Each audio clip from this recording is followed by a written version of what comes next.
everyone. Welcome back to the Perfectly Imperfect podcast. I'm your host, Jenny Minnie, and thank you so much for tuning into this episode and spending some time with me today.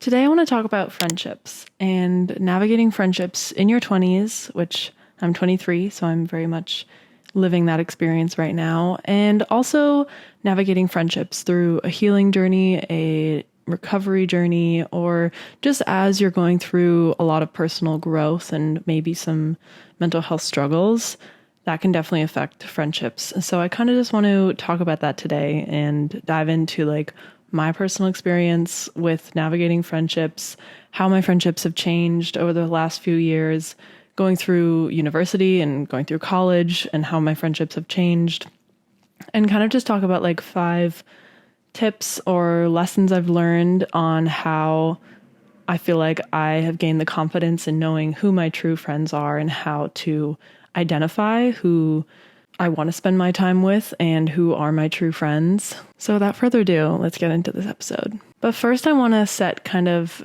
a background of myself. If this is your first time listening to my podcast, I'll share a little bit about my story and my journey and just who I am and how I have shown up in friendships in the past. So point blank, I'm a people pleaser, and that's something I'm very much working on now as an adult.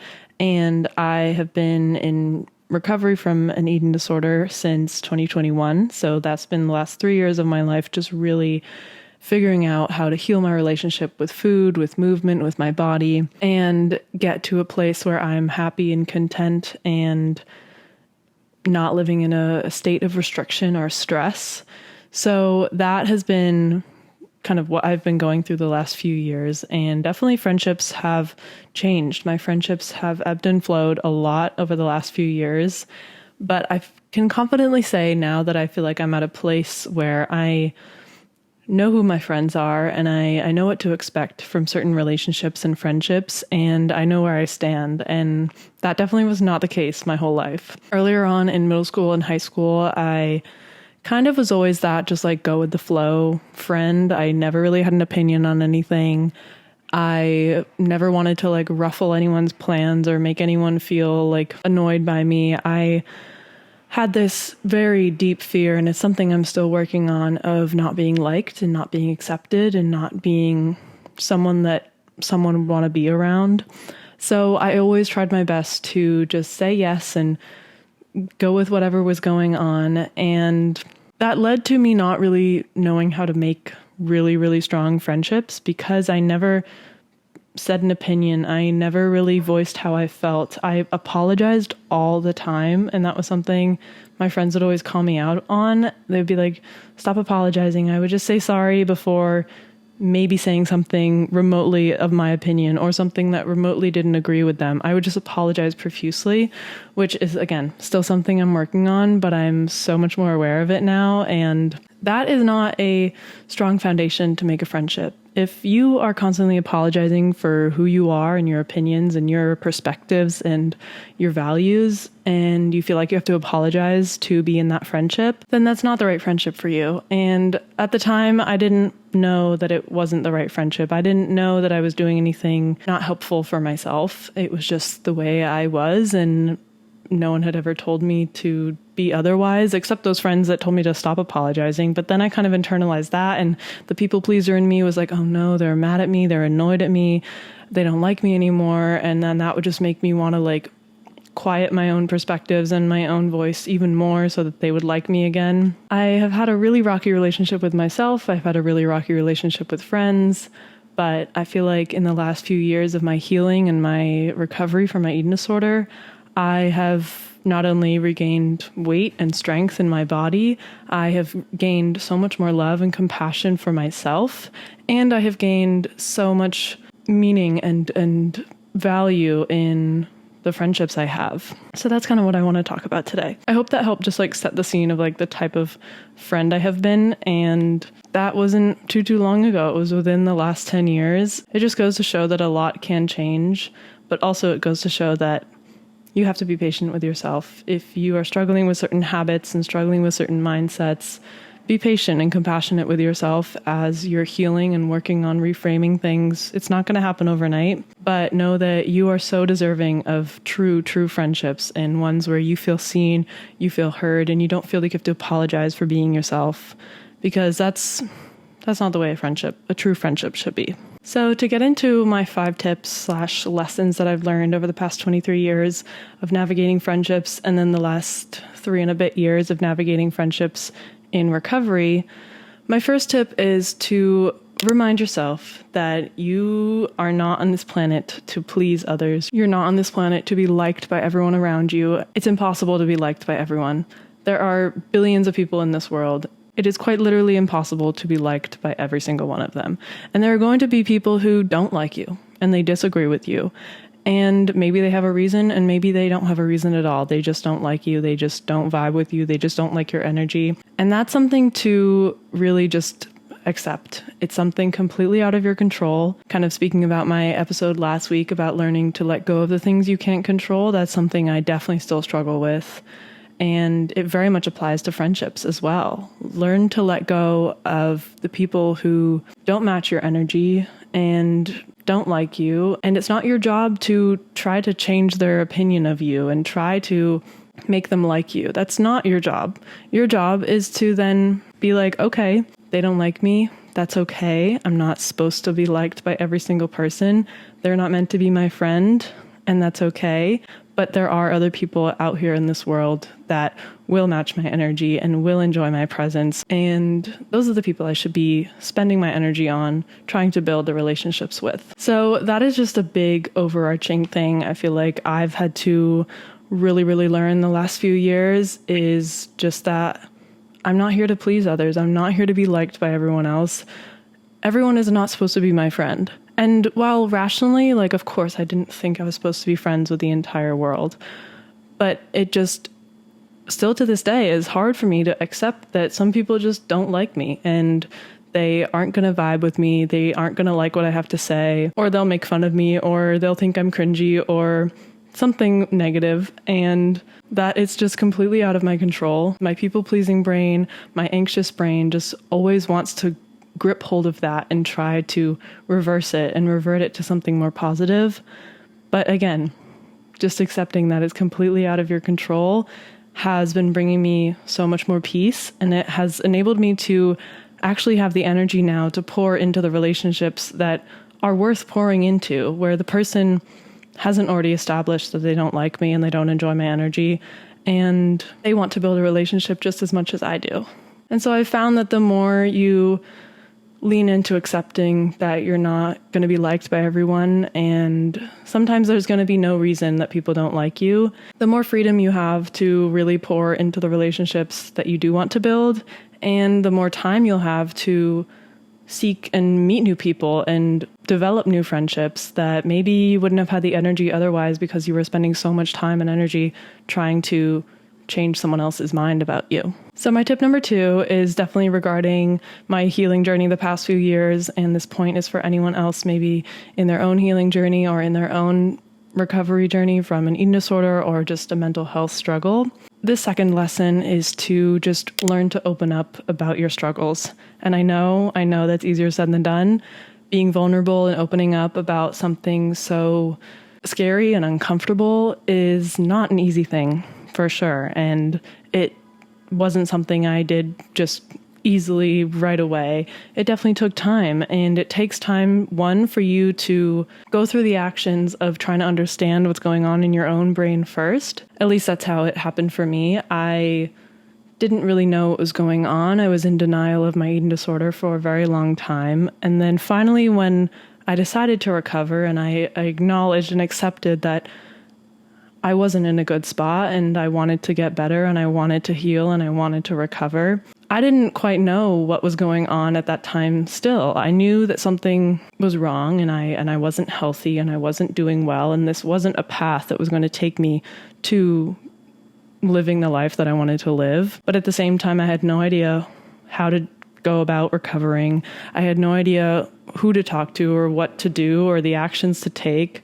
And any recovery mental health journey, a lot of the times is like that. There's no concrete pathway. There's no exact formula to follow, and you go from point A to point B, and then you're healed and you're recovered and nothing's wrong again. That's just not how life works. That's not how mental health works. And so regarding friendships, it took me a long time for me to open up about my recovery and me deciding to recover and deciding to embark on this journey of gaining weight and healing my relationship with food, healing my relationship with my body. And so it maybe took me personally a few months after I really decided to recover. I remember there was definitely a while where I wasn't really communicating to anyone what was going on, and I was just really trying to figure it out myself. I was working with a therapist who I'm so grateful for. And I think for me, like circumstances wise, I started recovery right after like the peak of COVID and quarantine. So things weren't really open anyway. I wasn't really seeing a lot of people. So while that time was such a negative time for me and that my eating disorder developed and spiraled into what it was and in the severeness of it, it was also a time for me, once I decided to recover, I could really focus on myself, and I wasn't dealt with a lot of social pressures and social interactions that I had to deal with. But definitely as it went into more of the summer of 2021, as things started to open up, I really started to feel that pressure to interact with friends who I hadn't seen since pre-COVID and meet new people at college and get back integrated in with the college campus. But I was such a different person. I had changed so much from 2019 to 2021. I had taken a 180 and my personality was different. My beliefs were different. My mindsets were different. I was working on things and thinking about things I had never ever thought before. And so it was kind of a weird time in that I had made some friends like freshman year of college in 2019 for me, trying to see them again in 2021 when I had gone through so much personal growth and personal change.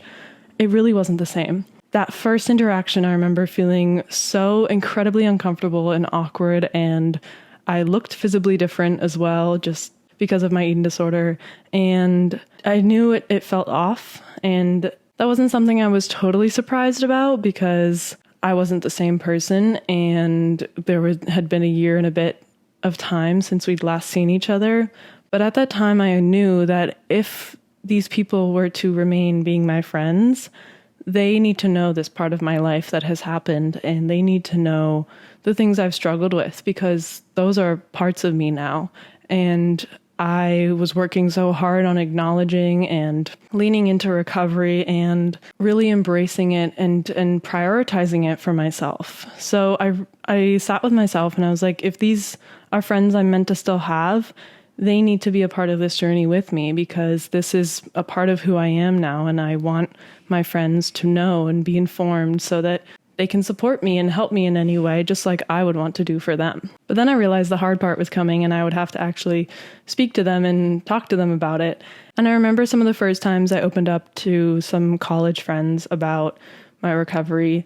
It was so nerve-wracking, and I felt like I can't even explain how I felt. I just was so overwhelmed, but excited to like share this part of my life and my journey and just get this thing out of my head that had been weighing me down. And I remember the first couple times I opened up to someone, and it actually turned out that they too were struggling.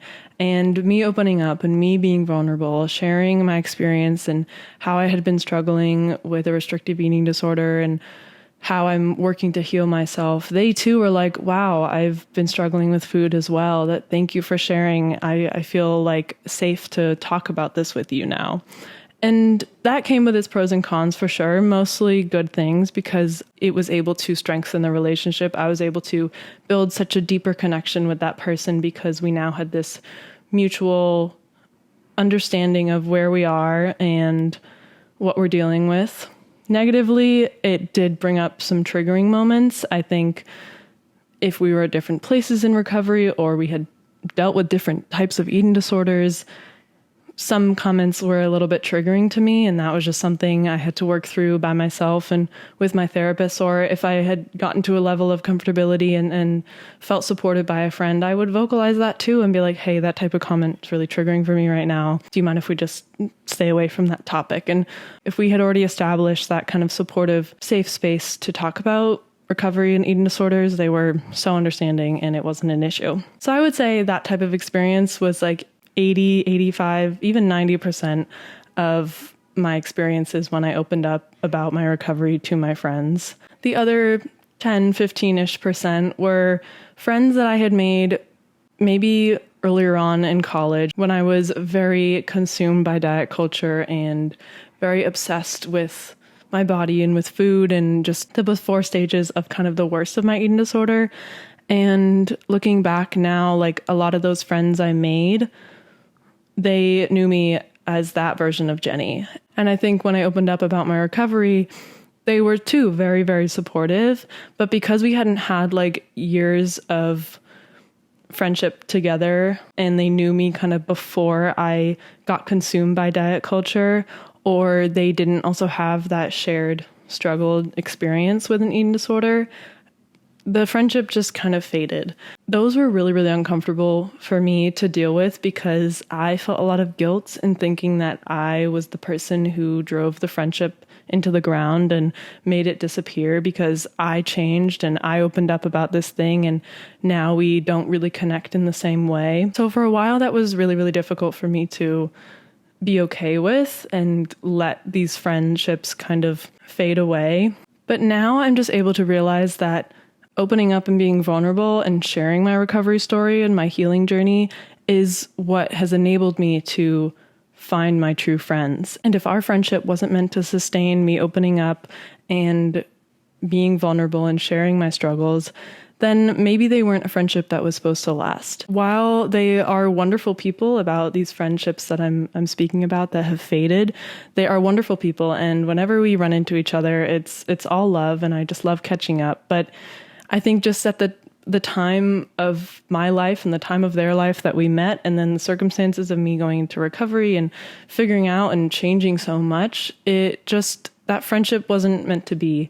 And that's something, like I've said, I've grown to accept and grown to understand is a normal part of life, whether you're sharing a recovery journey, whether you're sharing a family struggle, whether you're sharing a loss or you're going through grief. Certain friendships that maybe you had prior to that experience may not last through that experience. And while that can be really, really difficult, and like I said, I noticed myself judging myself or trying to blame myself for the friendship disappearing, it's not your fault. It's not your fault at all. You are not doing anything wrong ever by opening up to a friend about what you're going through and how you're feeling and any certain challenges that you're facing. If that friendship fades because of it, that's a telltale sign that maybe it wasn't meant to be. And so that's just kind of a very long-winded answer to my second tip. But basically, open up, be vulnerable with people, and it will show the true colors of your friendships. And sure, it may lead to the friendship fading, but I feel like personally I've learned that if it fades, it's meant to fade. And that means that you're then having more space and more energy to open up to different people and maybe strengthen other relationships that you may not have thought of would be so strong. But because you've let that other friendship go and you've let it fade away, you can now pour into this new one that you weren't expecting to be so good. So this kind of leads on into my third tip, or my third lesson that I've learned about friendships, is that situational friendships are very, very real. And I think looking back, the friendships that I've mentioned that have faded away that I made earlier on in college, I would say those are pretty situational friendships. And I feel like I used to put a lot of weight on building friendships, and it would just be such a big deal when we suddenly didn't see each other, or I would wonder what happened if we stopped texting and we stopped talking so much. But I've come to realize that situational friendships are normal. They're a part of life, especially in school. In college, like you make a friend in class and you're really close. Maybe you're hanging out multiple times a week, doing homework together for that class. And then the semester changes, you change classes, and you don't really see them again. I remember I had a few friends like that. And at the end of the semester, or maybe we go on summer vacation and we just stop communicating, I would feel really guilty and feel really bad and think like, oh, do I need to follow up? Like, why aren't they following up? Are we not friends anymore? And I just would put myself through so much stress and turmoil over not connecting and not maintaining the friendship with this person. But maybe they're just a situational friend and They were someone to support you through that class. They were someone to support you through a study abroad or a certain job. And then when you move on, they move on. And it doesn't mean anyone did anything wrong. It doesn't mean you did anything wrong. It doesn't mean you're a bad friend. It just means that maybe that friendship served a purpose. And once it fulfilled that purpose, it just faded away peacefully. Once I started thinking that certain friendships can serve you for parts of your life, just like certain activities or certain cities or certain relationships can serve you for a part of your life, and then they don't serve you once that part of your life has gone and passed. Just thinking about friendships in the same way has really, really helped me and helped me take away any of the guilt or the judgment on myself for letting the friendship go or not following up enough or not being the best friend I could, because maybe it just wasn't meant to be. And it's a situational friendship. It served its purpose for that time, and then it's okay that it moves on. And just getting to a place of acceptance, kind of like the first point, that you're not going to please everyone. You're also not meant to be friends with everyone. Yeah, sure, someone can like you and you can vibe and you can get along really, really well. But it doesn't mean you're meant to be friends for life in every single part of your life. Maybe they move on, they move to a different city, they move out of the country, they move schools, or you just move classes. It's like, that's okay that you don't stay friends. It's not something you need to judge yourself for, and it's not something you need to force that remains. I'm going to get into this a little bit later, but I feel like personally with situational friendships, the times that they go from a situational friendship to a true, real, long-term friendship, it shouldn't be hard. It should be easy. It should be seamless. Those are a lot of my friends now. I made some friends in classes freshman year, and if we still talk now, that's because it was easy and it was seamless, and mutually we both wanted to maintain the friendship. Mutually we put in energy and time into the friendship, and both sides supported, heard each other, valued each other, and so therefore it grew into a more long-term friendship when it started as a situational friendship. And so if a situational friendship fades, just let it fade. If it feels like a chore and a lot of energy to maintain a certain friendship, then it's probably not meant to be. And letting it go and accepting to let it go is the best thing you can do for yourself. So I feel like all these tips kind of fade into one another, but moving on to my fourth tip and kind of fourth lesson I've learned about friendships is that one-sided friendships are not worth it, in my opinion.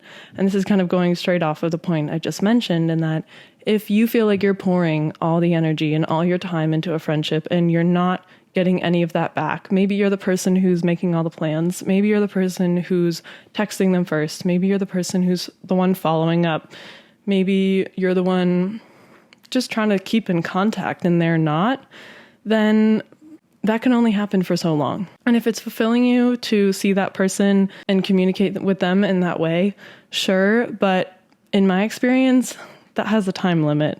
I've had friendships where, I've been the one pouring more energy into it. Maybe they're going through a rough time and I'm the one reaching out. I'm the one texting. But eventually, if that persists for so long, and in my experience, when it has persisted for so long, I eventually get to a place where I'm frustrated and I'm questioning myself and judging myself, why don't they want to reach out? Why don't they want to see me more? Why don't they text me more? And those situations have just made me realize that one-sided friendships are not worth it. Sure, they can serve for a short period of time, but no long-term friendship, no real, true, rich friendship is going to be one-sided. True friendships are when two people mutually want to see each other, they have the same energy for each other, the same value, same respect, same support for each other, and maybe you don't text for months and you don't see each other for so long, but when you do, the energy is exactly the same. And I've had some one-sided friendships, and it just was so apparent when we maybe didn't talk for a while, or I was the only one texting them for the last few months, and then we do see each other, and it just feels so off and unbalanced. I realized, okay, I need to just let this go. And those moments have been very, very difficult, but I'm so grateful that I've learned through these lessons I've been talking about in this episode today that letting go of these friendships has just enabled me to have more space and energy and time to grow and strengthen true friendships. So that's what I hope you take from this episode, is that if you feel like a friendship's one-sided, if you feel like you're not feeling heard or supported for your struggles when you're being vulnerable, if you feel like they don't like you and you're trying to please them, it's not worth your time. There is someone out there who will be worth your time. And if it's not that person, sure, it's hard to let go and accept sometimes, but learning that has been so freeing. So then moving on to my fifth and final tip for this episode, and kind of the overarching lesson I just mentioned, but personally, in my experience, my true friends and my true friendships that I've made in the last 23 years of my life are those friendships where you don't have to talk for months. Maybe you don't talk for 6 months. Maybe you don't talk for a year. But then when you do meet up, or you do happen to be in the same city, or one of you is traveling and you notice that they are there at the same time, or you just message each other after months to catch up on FaceTime and do a video chat. And when you do, it's all love. It's mutually exciting to see each other. It's mutually exciting to catch up, and you equally want to hear about their life as much as you want to share about yours. I feel like those are true friendships, and those are the kind of friendships that I like to have, and I've personally created. And a lot of my friendships now are like that. Not a lot of them, basically all of them are. I personally don't think I work well with friendships that need constant attention and need constant upkeeping, I guess you could say, because I know that I need my alone time. And I think a lot of people in recovery going through a healing journey may be able to relate, but you need alone time. You need time to recharge your battery. And personally, my social battery drains very, very quickly. So I like to make sure that my friends are aware of that, but they're also similar type of people, and that they get it, and they know when I'm not texting them, when I'm not reaching out, when I need to say no. It's not because I don't like them, and it's because I don't want to maintain the friendship. It's just because that's what I need for myself, and I equally respect the same thing if they need to do that for themselves. So the friendships where there's just a mutual desire to see each other, but also a mutual respect and understanding that you don't need to see each other all the time, I think those friendships are golden. And I feel like going through recovery and learning all these things I've talked about today, opening up, accepting what I can't change, accepting the people I can't control, and not trying to please everyone, those are all the things that have gotten me to this point. And sure, I'm still learning and building new friendships, and there's bumps along the road for sure, but it's wonderful to be in a place where I feel so confident in my friendships, and I feel like I know who my friends are, I know what we can get from the friendship, and I know where I stand. And that's not something I've always been able to do my entire life, but through these tips and these lessons, I've been able to get here. And so I hope you find them helpful, and I hope you can maybe implement some of them if you're struggling to find friendships, or maybe you're in your own healing or recovery journey and struggling to navigate friendships, or even if you're just in your 20s and just trying to navigate life, trying to build a career, trying to move new cities, or living at home and you're struggling with friendships, you're not alone for sure. And I guess there are some positives to the world of social media, and that you can connect and feel connected to a lot of people, even if you're not presently physically near them.